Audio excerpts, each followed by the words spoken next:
intelligence. I believe that instead of investing in Star Wars, which has failed the majority of its tests, that we ought to be doing different kinds of things with that money, such as paying soldiers and making sure there are adequate schools on our military bases. So I'm not sure I subscribe to all the list. I think we need a change in the defense budget, but you're not going to cut the defense budget. What you're going to do is reallocate it and do things that make sense. In the last presidential election, only 51% of Americans voted. Among 18 to 25-year-olds, the percentage was much lower. There are many voters who have felt for years that they've been choosing between the lesser of two evils. I want to ask you both how you engage people who feel that none of the candidates represent their interests. Start with you, Governor Dean.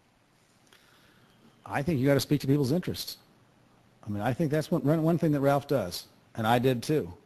And that's probably why we're both here instead of in the White House. I do think the Democrats have made a mistake, and I'm very frank about this, in ignoring our core constituency groups. There's a political scientist by the name of George Lakoff, who teaches at Berkeley, whose view is that the Republicans have learned this, and we haven't yet, that instead of going to the swing voters, what you do is you energize your base. They've gotten big turnouts, we haven't. I made no bones about that. I still believe that's the way to win elections.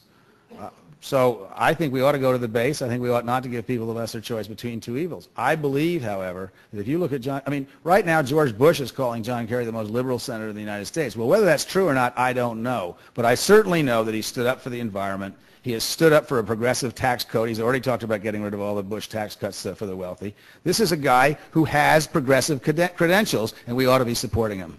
Way to energize the people who think their interests are not being represented. Mr. Nader. Well, there are a lot of small and big ways. Small ways, for example, make the election day a holiday for people who have long commutes. The second is to have same-day voter registration. That's one reason why the vote turnout in Minnesota is higher than in many states. The third is to have proportional representation so people feel that their vote counts even though they don't get 51% of the vote, like the Greens in Germany. The fourth is to have more candidates out there. You know, that's what we're trying to do. All this will be laid out in detail and for public debate on our website, votenader.org. But here's the main one. Here's the one that I really like the most. In addition to having more initiatives on the ballot, because they don't want to vote for the candidates, they come out for a particular initiative that they want enacted into law. But the big one, in my mind, is binding none of the above.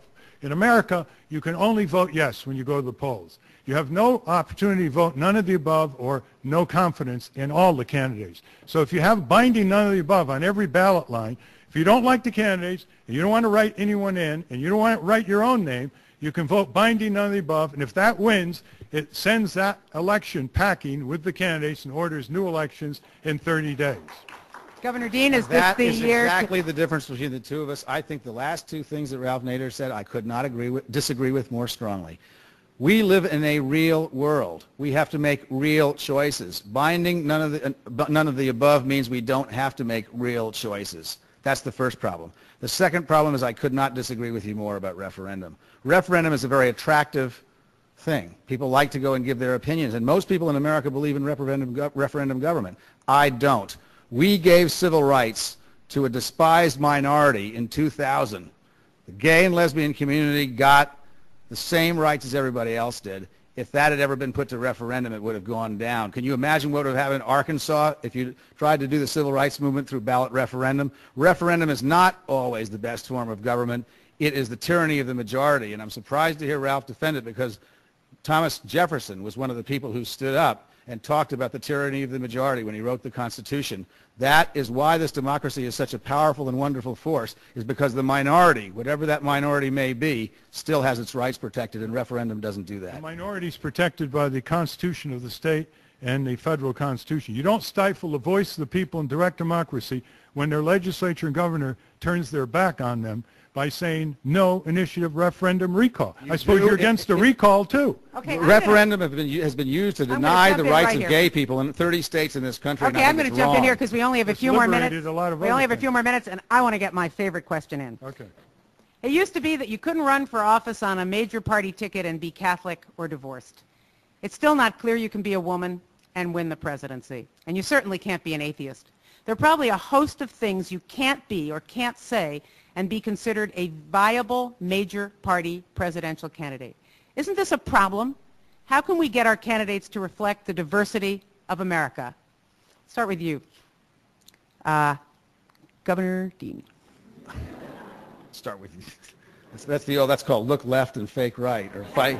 I wasn't sure. I was. I think we proved that you can have a viable candidacy. We did come very close to winning. I think John Kerry ran a great 3-week campaign in Iowa and nosed us out. We all knew whoever won the first primary was going to win the whole thing because of the way the primaries were compressed.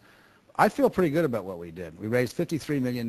We have an email list of 700,000 people, and most of the contributions we got were under $100. I remember a woman from Penn State University who sold her bicycle for $100, sent us the money, and said, "I'm selling my bicycle for democracy." This country is alive and well if we'll have candidates who will stand up and say what they think. And it's my function, I believe in the Democratic Party, is to get John Kerry elected and then stand up and say what we think. So we're going to do all those things that he's talking about on the campaign trail. All right, I'm going to give this to Mr. Nader, but I still haven't heard about women and atheists and other things like that. Well, certainly there are all kinds of taboos. There's a taboo about criticizing the Israeli military regime. There's a taboo about criticizing anything that would be considered anti-religious. There's a taboo in many Democrat Republican circles of even using the phrase corporate crime until recently. There's a taboo about saying that we need to repeal the Taft-Hartley Act. Even the Democrats, who rely on organized labor to win or lose elections, are turning their back on the workers. There are a lot of taboos, and the way to get over it is to have more voices, more choices, more regional primaries, so Iowa and New Hampshire don't decide the nominee for either party.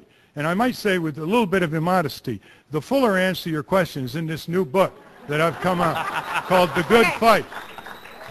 Okay, quick response. We have 30 seconds, quick response, Governor Dean. I think you ought to buy the book. I haven't seen it. No. Women, no. Women, atheists. As long as we're not, we're promoting ourselves, though, democracyforamerica.com. We want you to go to that website. No one wants to deal with it. Well, there's so much more I want to ask you both, but we're out of time. So thank you so much, former Vermont Governor Howard Dean and independent presidential candidate Ralph Nader. Thank you for joining us on Justice Talking. Also, thanks to our radio listeners, television viewers, and to our audience here at the National Press Club. We invite all of you to continue this discussion on third parties at justicetalking.org. And we should tell you that we always end Justice Talking with a very pithy quote. So here it is in the words of writer P.J. O'Rourke. In our brief national history, we have shot 4 of our presidents. We have worried 5 of them to death. We've impeached one and hounded another out of office. And when all else fails, we hold an election and assassinate their character.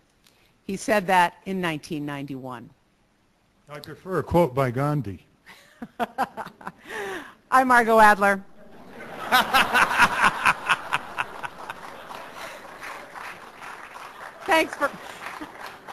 Thanks for listening to Justice Talking.